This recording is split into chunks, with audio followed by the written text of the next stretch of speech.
Hi everyone, Elite Assassin here, and welcome to my new series, Tanking Tours. Now, this series is going to be my journey as a tank through Final Fantasy XIV. You'll be seeing my first run of every dungeon, and we'll see how long it goes. I'm right now thinking only doing the Reborn dungeons, and maybe some of the endgame ones, but I'm not really sure how far after that I'm going to go. I guess we'll see how this series goes. The one thing I really do want from this series is to try to show people Final Fantasy XIV. I know there's not much for new tanks post Shadowbringer, so I figure this might be new content to help people get used to tanking while I learn myself. I'll give some advice that I see while playing. I would definitely love for others to give advice, so that this series is a good resource for new players. I mean, even if you're not tanking, at least it might be another way to help learn the dungeons. So, comments are greatly encouraged. Let me know what I'm doing right, what I'm doing wrong, because I'm sure I'll be doing a lot wrong, not pulling enough. Alright, right now here I walked up to our first dungeon, Sastasha. It's located right outside of Aleport, and it's going to be a story dungeon too. So, when you're playing through the campaign, you will be going here anyway. So, with this quick intro out of the way, let's get started, I guess. And hopefully it goes well.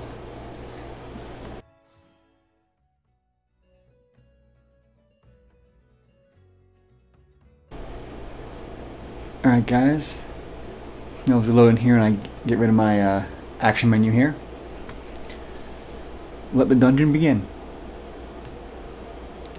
Now, one thing I do want to ask right here at the beginning is how people would like to see these videos, because I know a lot of the trash pull in between bosses really isn't that interesting, but I do want to still give a tour of the whole dungeon. So, would you guys like to see me kind of speed up these trash mobs in between a little bit, or would you like to see it at the full length? Because right now, this video is going to be around 25 minutes. The dungeons are give or take 20 minutes or so to clear, and really it'll depend on how my group does.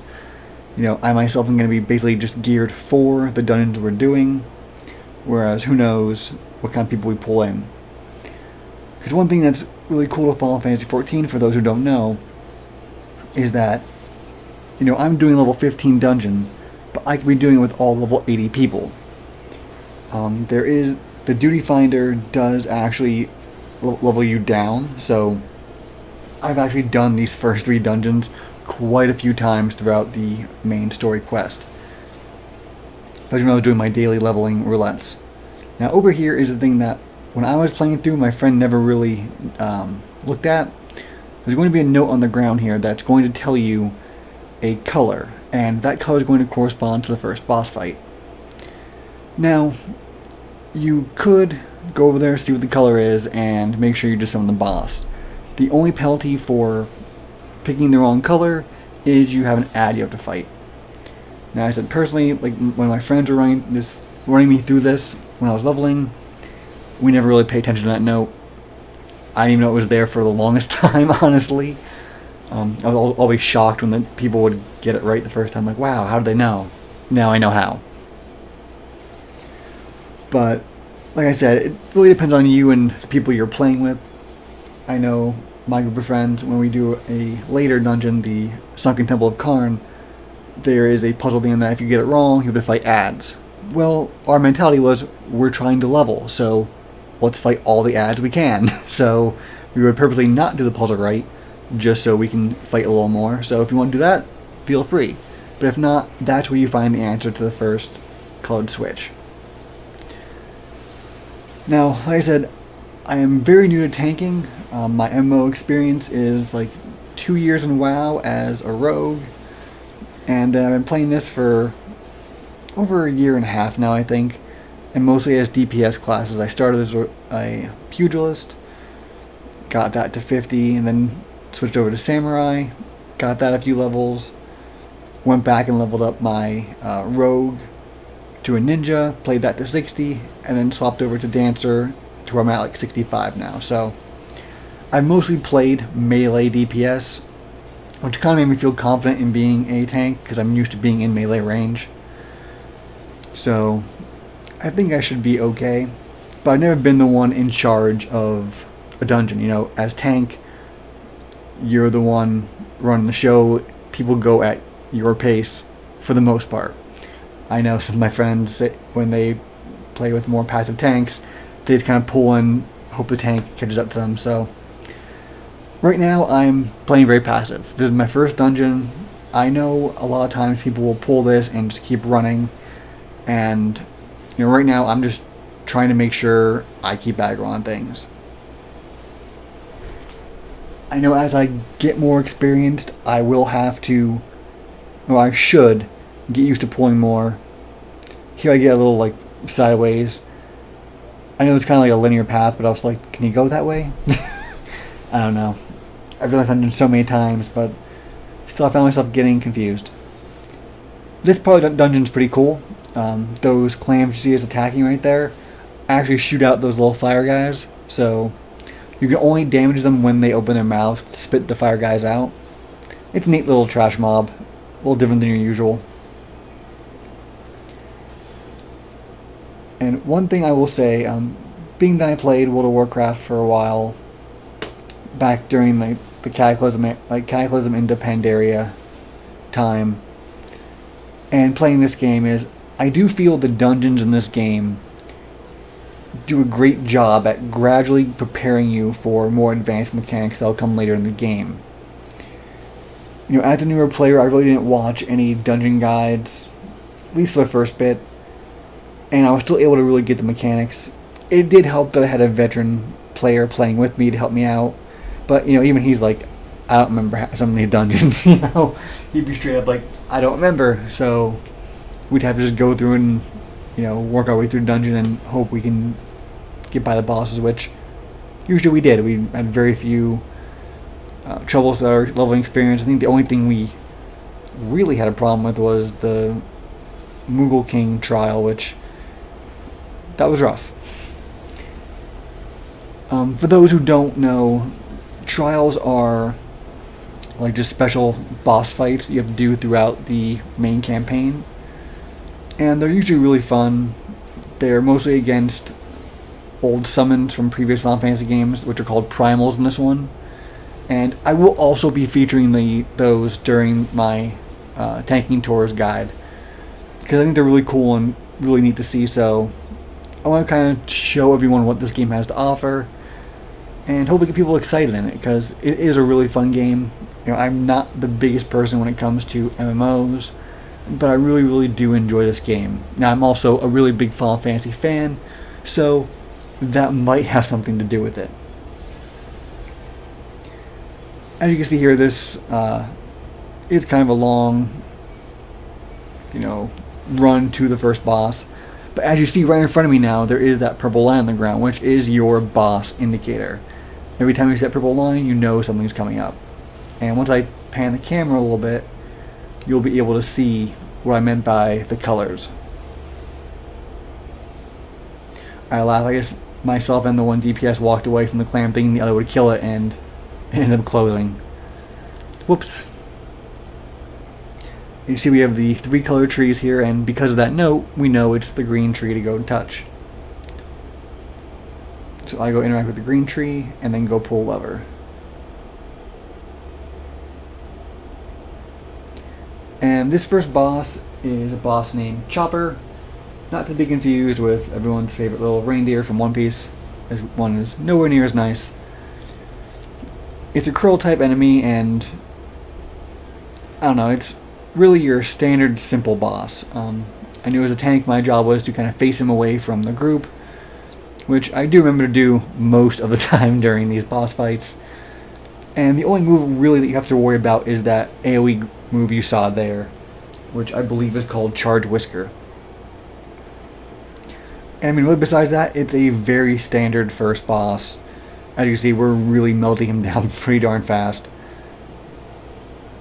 And luckily at the end of this, I do believe I get some gear for my class. And you can see I definitely am geared for my level, because that's a upgrade for me.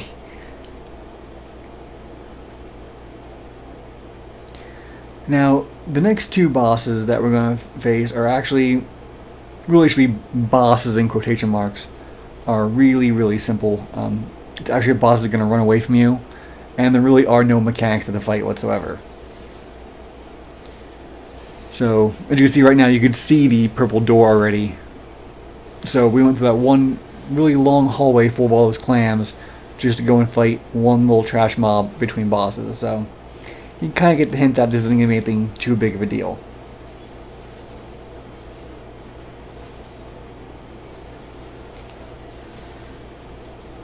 One thing I should have mentioned at the very beginning of this video, that really every new player as a tank should do, is make sure you put on tank stance. If you look at my UI there, you'll see the like, shield with the wings sticking out. And because that shield's lit up, that means I have my tank stance equipped. That way when I'm attacking, I'm getting more enmity from the enemies, which is the term for aggro in this game that they use. And that way you're going to hold the enemies better. Because I do know and have played with some tanks who have forgotten to put that on, and let's just say it's not a fun time for everybody, especially the healer, when the tank forgets about that. One thing you may notice is that I'm actually playing this with a controller. I really do enjoy Final Fantasy XIV's controller setup, and I also play it on a PS4 because I don't have a computer that really can handle Final Fantasy XIV, honestly, and really my computer barely handles rendering these videos as it is. So as you see here, we beat the boss down, beat the two ads with him, and he ran away. Our next boss fight is going to be him again with just a few more ads with him running away again. So really we kill him half a bar each time. Combined, they're like one really easy boss. But as I was saying, I do play with a controller, and I really do enjoy how many bars they allow you to access with a controller. It's really awesome. As you can see there, I basically have 8 buttons on the left, I have 12 buttons on the left, 12 buttons on the right, and I have access to another 16 buttons if I need. So you really have a lot of places to put skills, and it's really easy to go between these different hotbars. As you saw me there, I just quickly toggled over my cooldowns, which only is a double tap of the R2 button. Same with that far left bar, it's a double tap of L2. If I hold down L2 and press R2 and then L2, I get another bar that shows up. I don't think I really use that during the dungeons because I usually have most of my movement cooldowns, which I have like, teleport, sprint on, and then if you hold down the opposite L2 then R2, you get another 8 bars. So it's really easy to navigate. It makes it so much better because I did not know about this when I first started playing, and I thought you had to shift between different hotbars, because you actually have 8 different bars that you can set, like those first 16 skills there. You'll see me bounce between the two, the R2 and the L2 skills, and you have 8 different bars you could set, and I was toggling through them once my skills kept stacking up as my monk, and I absolutely hated it. And that's actually one of the reasons why I stopped playing monk. I went to mouse and keyboard for a little bit, wasn't really feeling monk like that either. Then I decided to switch to samurai. I might go back later on and try monk again now that I know about this setup, because it's so much better.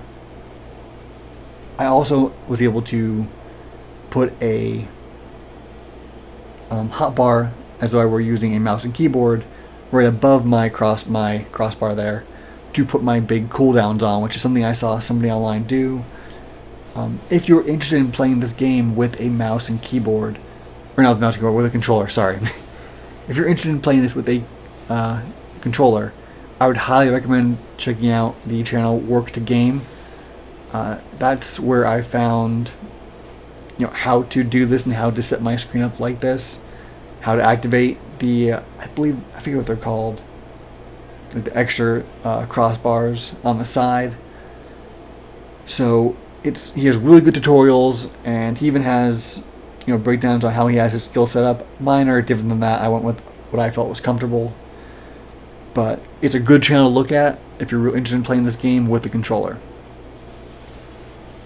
And one thing I did find out is that this game does have Xbox controller support on the PC, which is very interesting because I would really, really like this game to come over to Xbox. I know it really doesn't matter too much, especially because you don't have to pay for PlayStation online service to play this.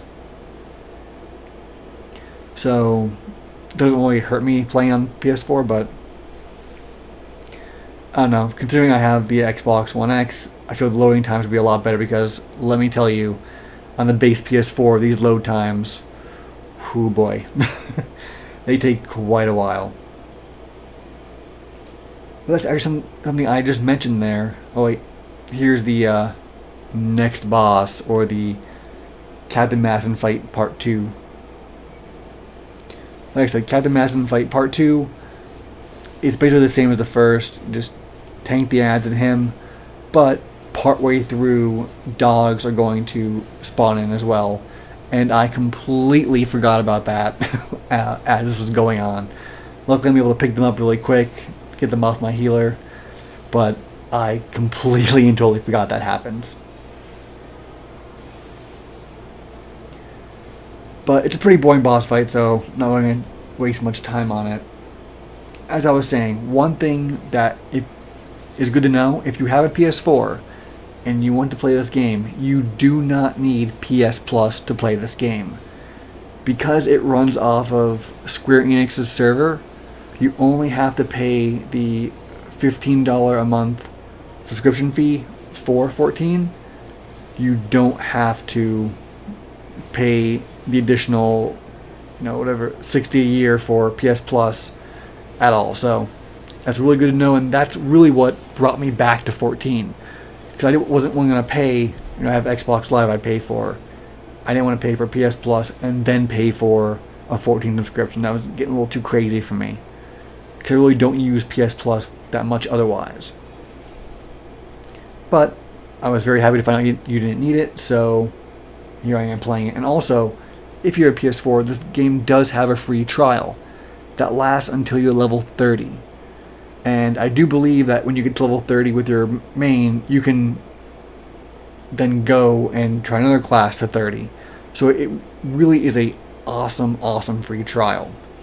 You are allowed to have some things like, I think, free companies, which are the guilds, and a few other things, but for the most part you get to experience most of the game. And while I say that, let me mention one more thing if you're not familiar with Final Fantasy XIV.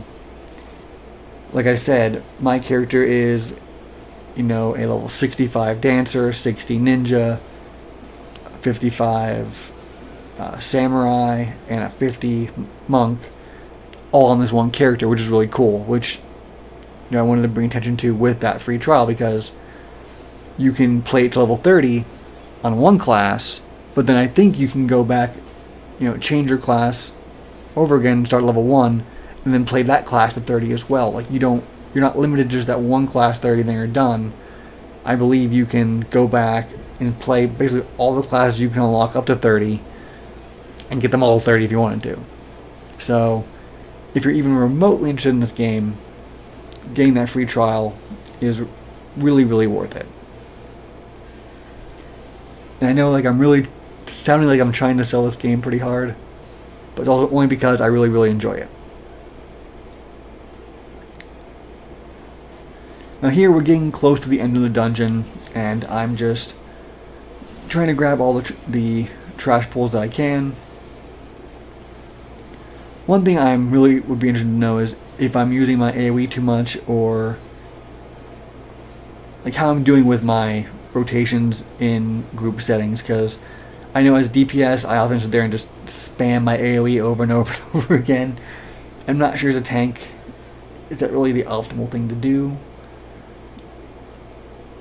Or should I be, obviously doing AoE to kind of grab everyone's attention like in the beginning here, or should I be single targeting like I am here for a bit, and then occasionally popping the AoE just to keep them, you know, keep aggro on them.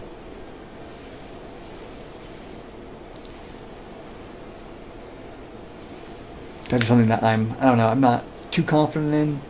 I feel like doing this is working pretty well, and I feel like I'm using my cooldowns, you know, pretty regularly. I don't think I'm doing anything too wrong. One thing I do know just from my playstyle, it's like this in 14, it's like this. When I play any game that has a cooldown, I'm very hesitant to use them because I'm like, oh no, what if I need them? I have to get better at just being a little more liberal with it. Here we have the final dungeon, and I'm going to call him the third boss because, you know, Captain Madison 1 and 2 really didn't count. But here's the third and final boss, and he is pretty cool.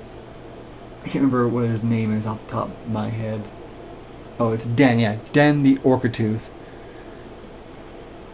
Orca-Tooth, sorry. And he has a fun mechanic during his fight that most of the time when my friend were doing it, we ignored, and you can if you're able to DPS through it. But it's worth knowing anyway. You're going to see eventually, it's going to say, here it is, bubbles begin forming on the surface. There are 4 platforms around the room right there where it'll say unnatural ripples. What you need to do is go over and touch those panels to stop the ripples.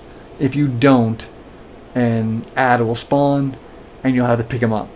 Now, a lot of times you can just pick the ads up and just burn the boss while ignoring those ripples, but you know, it might be good just to get used to mechanics to get in the habit of doing them. I think my one DPS there is going around and touching them on the one side, while my other DPS really isn't paying attention back there, and I think some do spawn, but it's no big deal. And besides that, the only really thing he has is a frontal cone called Hydro Ball. He's doing it right now. Basically just stay out of the frontal cone, keep it facing away from your teammates, and it's a pretty simple fight. Alright guys, that is my first tanking tour. Again, if you see anything at all that I can improve on, you know, please let me know. If you just have general, you know, tanking tips, feel free to leave those in the comments as well. And hopefully this is interesting to see you guys. I definitely think I'm going to speed up the in-between trash pulls because, man, that was really kind of hard. And I was a little scatterbrained there talking for 25 or so minutes during this. But anyway, you know, thank you guys so much for watching if you stayed through to the end of this. Feel free to, you know, like and share if you guys enjoyed this. And hopefully I'll see you guys next time.